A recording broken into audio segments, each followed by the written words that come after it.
We continue now at the top of Daf Dalet Amud Beis Meseches Beitzah. This is Beitzah Daf 4b. And the previous Amud, someone came to Rav Papa and asked if they had a situation of a Beitzah that was nulled on Shabbos, can they have it on Yontiv or not?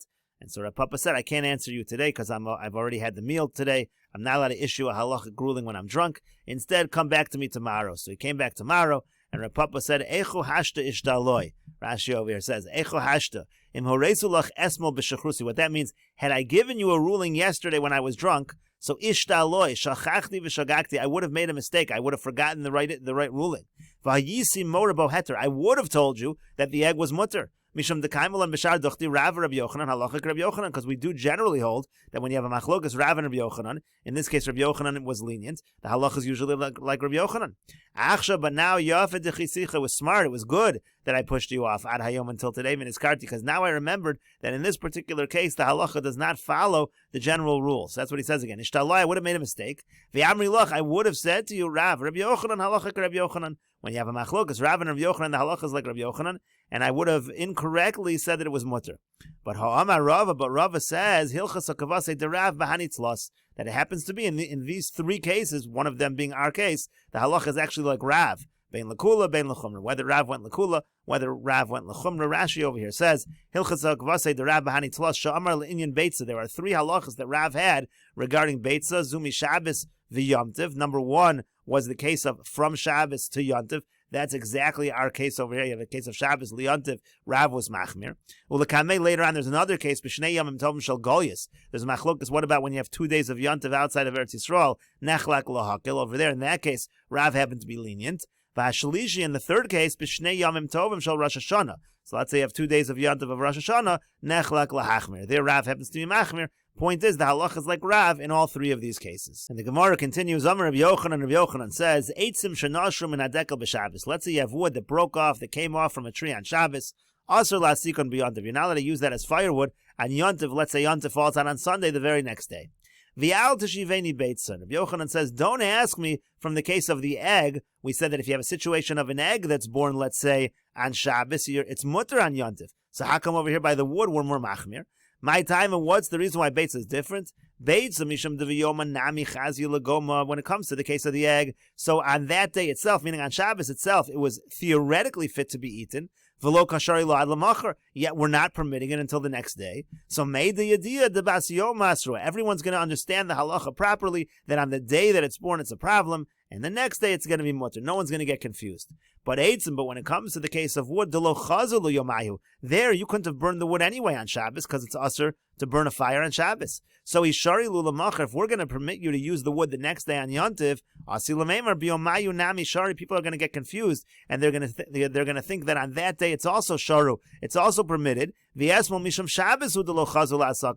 to say yesterday we weren't allowed to use it because it was Shabbos. You're not allowed to burn anyways. So people will get confused, and that's why Rabbi Yochanan says in this case by Eitzim Shenashru Dekel b'Shabbos, we're going to be machmir, even though by the case of the egg, we're lenient. The Gemara continues, Amar of Masner says, Eitzim shenashum min hadekel l'soch hatanur b'yomtiv.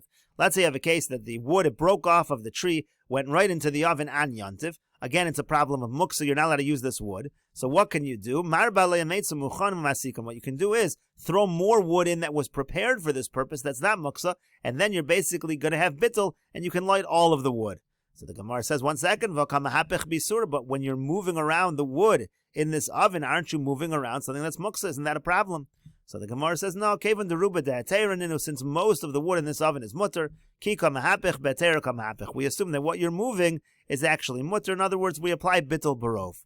But the Gemara says, 1 second, isn't this a problem of mevatel isur lechatchila? Mevatel isur lechatchila means bittul is usually if it happens after the fact. I have something that was usur, it accidentally fell into a majority mutter, so we say it's mutter. But to take something that's usur and purposely put it into a mixture of majority mutter, that's mevatel isur lechatchila, that's a problem. Utanan, we learned in the Mishnah, ein mevatel and isur lechatchila. You're not allowed to be mevatel isur in the first place. You can't purposely create a situation of bittul. And so the Gemara answers, Hani mili bidoraisa. This rule of ein mevatel and isur lechatchila, that's only if you have a situation where the isur you're talking about is an isur doraisa. Aval b'derabanan, but in a situation which is only derabanan. For example, in our case where it's an isur of muksa, mevatel, and then you're allowed to be mevatel isur lechatchila. And the Gemara says, Rav Ashi, but what about according to Rav Ashi? Diyamar called davar sheyesh lo matir, and he says that anything that's a davar sheyesh lo matirin, Afilu b'Rabbanan lo batal. Even in D'Rabbanan situations, it's not batal. That's exactly our case. In the case of the wood, if you wait till after Yontiv, everything's going to be okay anyway. It's a davar sheyesh lo matir, and it's easy to just wait until after Yontiv. So therefore, even if it's an Isser D'Rabbanan, there should be no bittul. So how is this going to help? Ma'ikal l'meimer. What are you going to say according to Rav Ashi? And so the Gemara answers, this rule, when we say davar sheyesh lo matir is not batal, that's if the Isser is something that's still visible to the eye. But over here, mikla kali isur. Here the Isser is all being burned up. It's part of the fire. It's part of the firewood, and therefore it's not going to be a problem of davar sheyesh lo matir. And the Gemara continues, Itmar, we have a machlokas amoraim, shnei yomim tovim shel galuyos. What about the 2 days of Yom Tov outside of Eretz Yisrael? In other words, you have a situation of a suffix. You don't know when Yom Tov is, so you celebrate 2 days. Maybe the first day is Yom Tov and the second day is Chol, or maybe the first day is Chol and the second day is Yom Tov. So what do you do in a situation where you have an egg that's born on day 1? So Rav says, Nolda bazeh muteres bazeh. If it's born on day 1, you can eat it. It's mutter on day 2, because the idea is miman of shach. Again, if the first day is Chol, it's no problem at all. If the first day is Yom Tov, the second day is Chol, so it's no problem on the second day. Rav Asi says, Nolda bazeh asura bazeh. Rav Asi says, no, if it's born on day 1, it's going to be a problem on day 2 as well. And so the Gemara says, Lema kasavar Rav Asi kedusha achasi. Let us suggest that Rav Asi holds that when you have 2 days of Yom Tov in Chutz La'aretz, it's all considered one kedusha. As Rashi says, Lema kasavar Rav Asi kedusha achasi, chachamim kavam al bnei gola la'asosam ledoros machma suffix zeh. In other words, the chachamim said that it's considered all one kedusha, it's all one long day of Yom Tov because of the doubt. V'tilam aleim kechomer yom marach. The chachamim consider it like one long day. Let us suggest that that's what Rav Asi holds. But the Gemara says it's not true. Rav Asi mavdil miyom tov l'chavrei. Rav Asi used to make havdalah from one to the next. Rashi over here says, Rav Asi mavdil umevarech hamavdil ben kodesh l'chol. He actually would say a bracha of hamavdil ben kodesh l'chol. The kasavar kimlon b'kviyah diyarcha. He actually held that we really do know when the new month was. The Yom Tov sheni chol gamoru. He held that the second day of Yom Tov really is a weekday. It's just something mishum minhag avoseinu. It's just since there was a custom from our forefathers, shelo yadu b'kviyas hachodesh kamonu. They didn't know when Rosh Chodesh was like we do. V'asam misafik, and they used to make 2 days misafik. So me'alei, and so anachnu osam osam. So that's the reason why we do it as well. In other words, Rav Asi really holds very clearly you're making havdalah. It's not considered all one long kedusha. It's not kedusha achas. And so the Gemara answers, Rav Asi sfukim esafkale. Actually, Rav Asi was in doubt. And he actually said you have to be strict in every direction.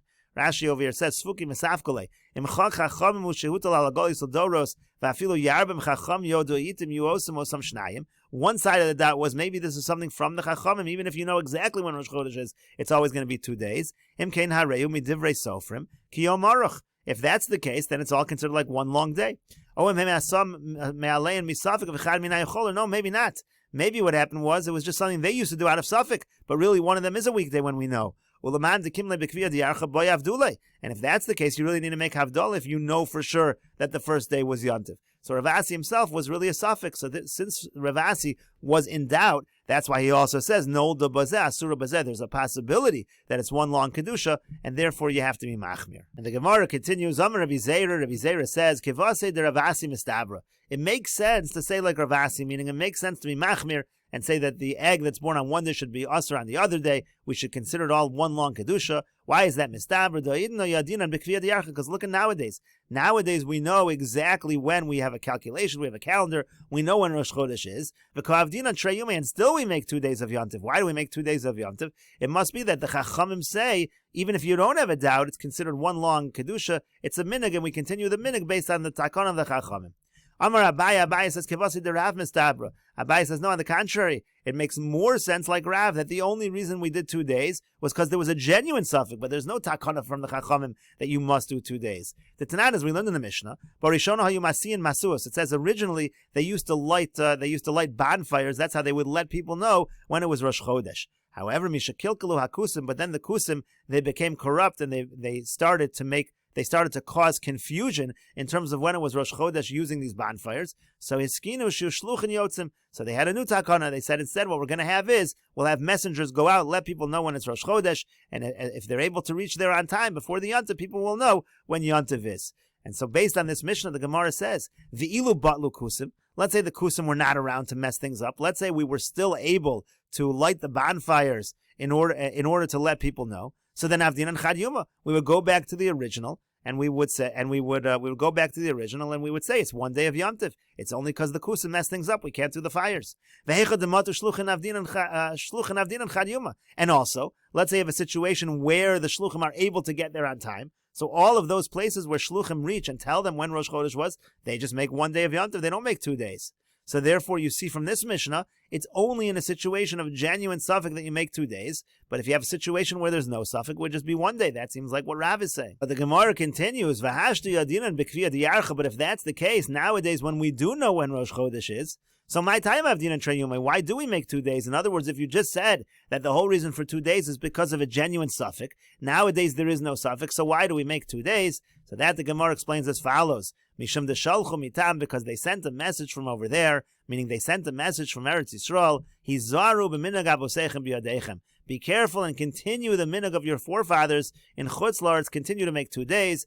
Zimnin de gazru hamalchus gezer, because you never know, one time in the future, maybe the kingdom will make some kind of decree, v'yasi l'kilkule, and it's going to end up messing up your calendars, and therefore it's good to continue the minhag of having 2 days of Yom Tov. And Rashi over here explains, the gazri hamalchus gezerah, the government will make a decree, shelo yisasku b'Torah, they'll say you can't learn Torah. V'yishtakach sod ibram, maybe you'll forget the secret of the calendar. V'tavdu nami chad yuma, and then what you're going to do is, you're going to continue to do 1 day, v'asi l'kilkule, v'lasus chaser mali, mali chaser, v'tochlu chametz b'Pesach, you're going to end up making Rosh Chodesh on the wrong day, you're going to end up eating chametz on Pesach, and therefore they said, even though really the real reason for 2 days of Yom Tov is because of a genuine suffix, nevertheless continue the minhag in case something like that should happen. And the Gemara continues, Itmar, it was learned, Shnei Yamim Tovim Shel Rosh Hashanah, what about when it comes to the 2 days of Rosh Hashanah? Again, let's say you have a situation where the egg is laid on day 1, is it going to be prohibited on day 2? Rav Shmuel Damri Tarvayu, Rav and Shmuel both say Nolda Bazeh, Asura Bazeh. In this case, we're Machmir. If it's born on day 1, it's going to be Asur on day 2. Rashi over here says, Asura Bazeh Shem Vadei Chok Kavu Aliyos Kiyom Aruch Midrabanan. Certainly, the 2 days of Rosh Hashanah at the Rabbanan level are considered like one long day. Shem Yitzchila Lo Mach Masafik Yitzchila La'asosan. Rosh Hashanah, which falls out obviously on Rosh Chodesh, that was not because of a doubt that they had 2 days. That was something that they did anyway. They made 2 days, and therefore it's considered like a Yom Aruch, like one Kedusha. The Tanan, as we learned in the Mishnah, originally, they used to receive the testimony on the new month the entire day. One time, Nishtawa Edim Lavo, the Edim were very late in coming. Rashi over here explains, Yom Shloshim Shel Elul. We're talking about on day 30 of Elul. They used to say the entire day someone could come in and tell us whether it's Rosh Chodesh. They used to say from the evening already, from the beginning of that day, they wouldn't do malacha. Because maybe witnesses will come in the very next day and say, today all along was Rosh Hashanah, was Rosh Chodesh. It could be that night was Yom Tov, this night of the 30th. The whole day they're waiting for people to see the moon to come in. So all the way until dark, they would accept their testimony, and they would sanctify the month on that very day. So that was originally, they would accept the testimony for Rosh Chodesh, for Rosh Hashanah, the entire day, and we'll continue with this discussion in the next video on Daf Hey Amud Aleph.